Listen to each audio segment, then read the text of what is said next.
Hey guys, we're going to be talking about half-life. This is the part 2 of my video on nuclear and half-life. What you see on the screen is my site, and I got some good videos on my site. I didn't put them all on Canvas, and they're all pretty dang good. So you can look at them at your leisure. See if I make myself bigger. Okay, so when you're doing half-life problems, there's a couple different ways to do it. One way I call the easy way, and so we're going to use carbon-14 again as an example because it's a radioactive isotope of carbon. So for the easy way, basically you're going to use an equation that looks like this.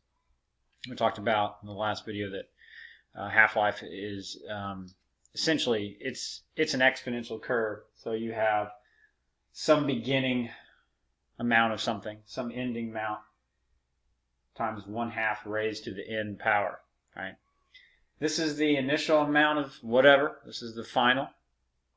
N is the number of half-lives. This equation is very versatile, so you don't just have to use, you can use something besides mass. Instead of mass here, you could have a percentage left over. This could be activity. This could be number of nuclei. So it works for a number of different problems. So let's say that we're starting with 4,000 grams of carbon-14,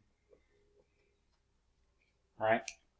And we're going to end up with 243 grams, okay? So the question is, how long does this take? How long is this going to take? Okay. So what we're going to do first is we really need to know the number of half-lives. Now we know the half-life, carbon-14, we can Google that. It's probably going to be given to you in the problem. But in order to figure out how long this will take to go from this sample size to that, we need to know how many half-lives. We're going to solve for n. So here's what I do. The first thing I do is I divide both sides by 4,000, and then I get some decimal. Right. So I get my trusty calculator out. I get some decimal.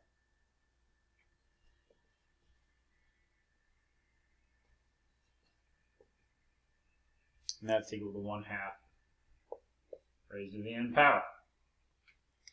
Now I really need to get this n out of that exponent area. As you can tell, I'm not a math person, I'm not a math teacher, and so that's how I get out of this. I say, well, I'm not overly mathy, ha ha ha ha ha. So I just kind of know all the tools and tricks to get through the physics that I need to get through. So I know that in order to get this n down from being up there, I'm going to take the log of both sides, right? Whatever I do to one side, I have to do to the other side. That's called being mathematically fair. You're not really changing anything per se when you apply a particular operator to both sides or whatever that you're doing. So now what I get log of my decimal is equal to n log 1/2. The n comes from up here and is now down there in the bottom with all the other stuff. Not a math teacher. Okay, so now I can divide both sides by log of 1/2. And this will tell me what n is.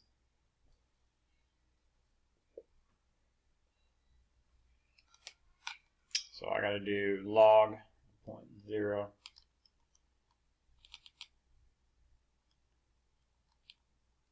I get 4.04, yada yada, half-lives.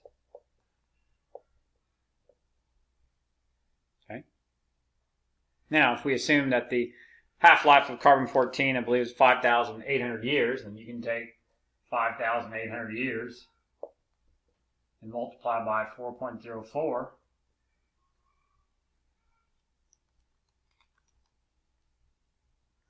And it'll take that sample 23,400 years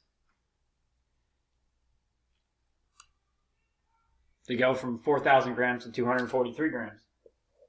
As you can see, this is a problem for us humans because we have a lot of very radioactive stuff that are byproducts of power generation, nuclear weapons, and these types of things that will take thousands of years to decay and other things. Right. So this is the easy way. And there are examples that I've got in the notes, so be sure to go look at those. Okay. All right. Next will be the more complicated way. All right. So here we go. It's what I call the official way. Okay. I don't know if it's the hard way, but it's the official way. A couple things before we do a problem. This weird looking thing is the decay constant, right?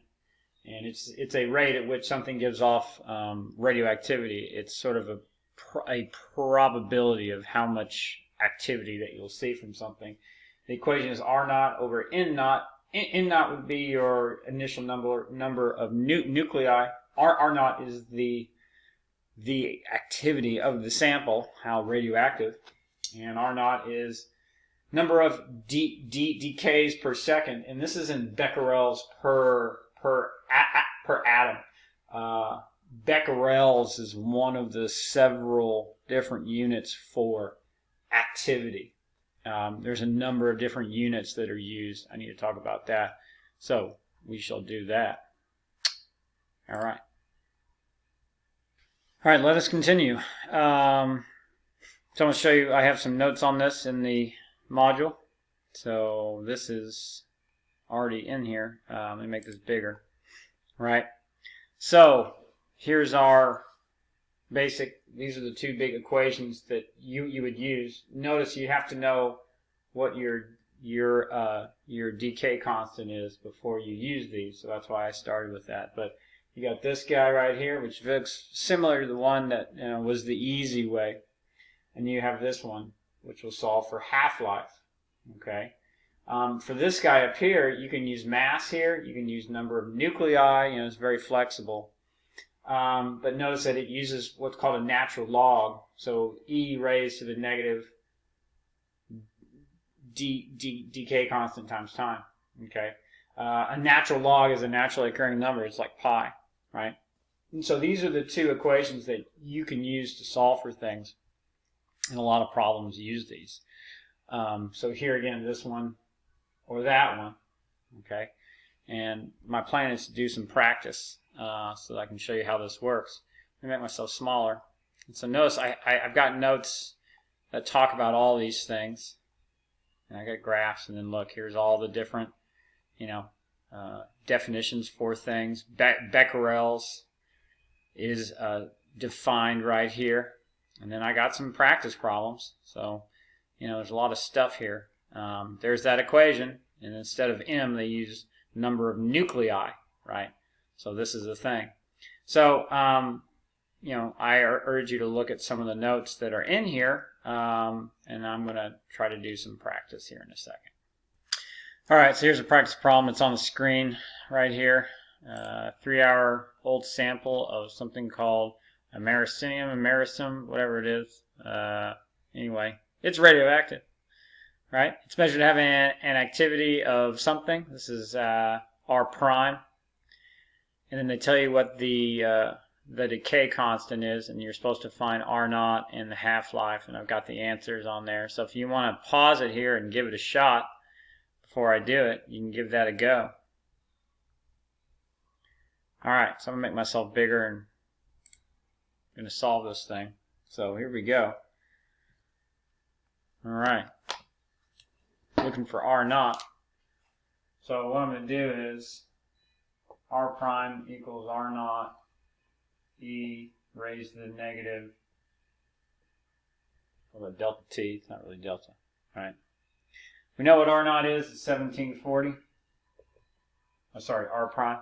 We don't know R naught. We're trying to find the original activity of the sample. How active was this thing at, time equals 0, right?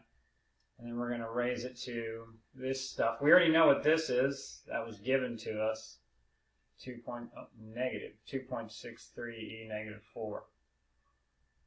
So we know I'm going to stick that in there. Now I need to know what time is. They said that time was 3 hours. We need to change hours to seconds.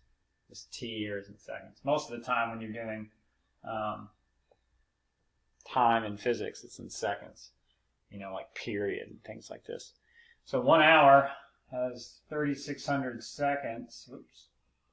So you take 3 hours and multiply by 3,600, 10,800 seconds. Makes sense. So that's what goes in here for T. So now I'm going to do this math first, and then I'm going to raise, and I'm going to take the E and raise it to whatever I get there. So I'm going to do this math first.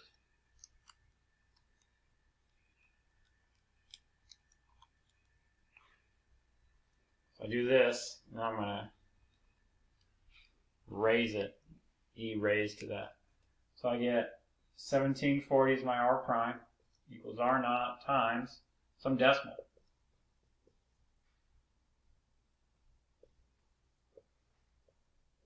Da, da, da, da, da. And then I divide both sides by that decimal.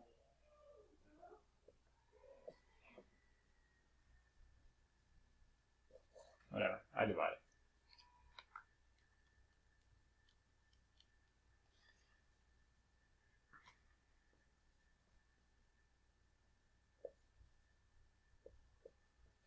It's a 9. So my R naught was 29,793 becquerels. So what this essentially means is, when we first had our sample, it was very, very radioactive, right? And then after 3 hours, the radioactivity dropped from this to that.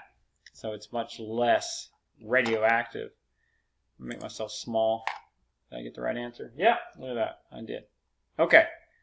Now, as far as half-life goes, for the second part, erase all this. Part B wants the half-life.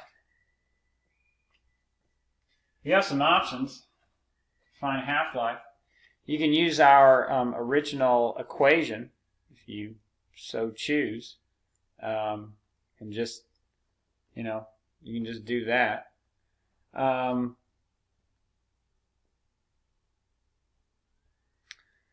And you can basically, you can solve for n and then yada yada yada like I did on the last example. I think the faster thing to do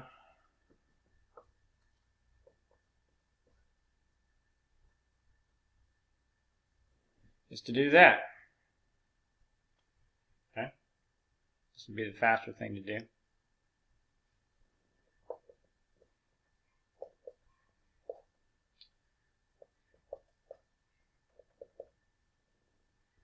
Let's see what I get.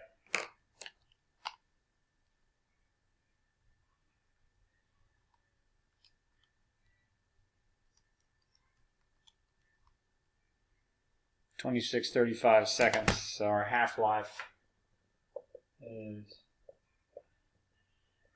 2,635 seconds. And of course, the annoying thing about a lot of these problems is the half-life will be given to you in minutes or hours or years. A lot of half-lives are actually measured in years. But this equation will give it to you in seconds. This is a button on your calculator. LN. Okay. Anyway, this is how a lot of these problems go. Something like this. And like I said, there's a lot of practice problems in the notes. I've given you guys a lot of notes. And within the notes, there's a lot of notes really because there's a lot of practice problems. So I want y'all to have access to stuff like that. Okay, there we go.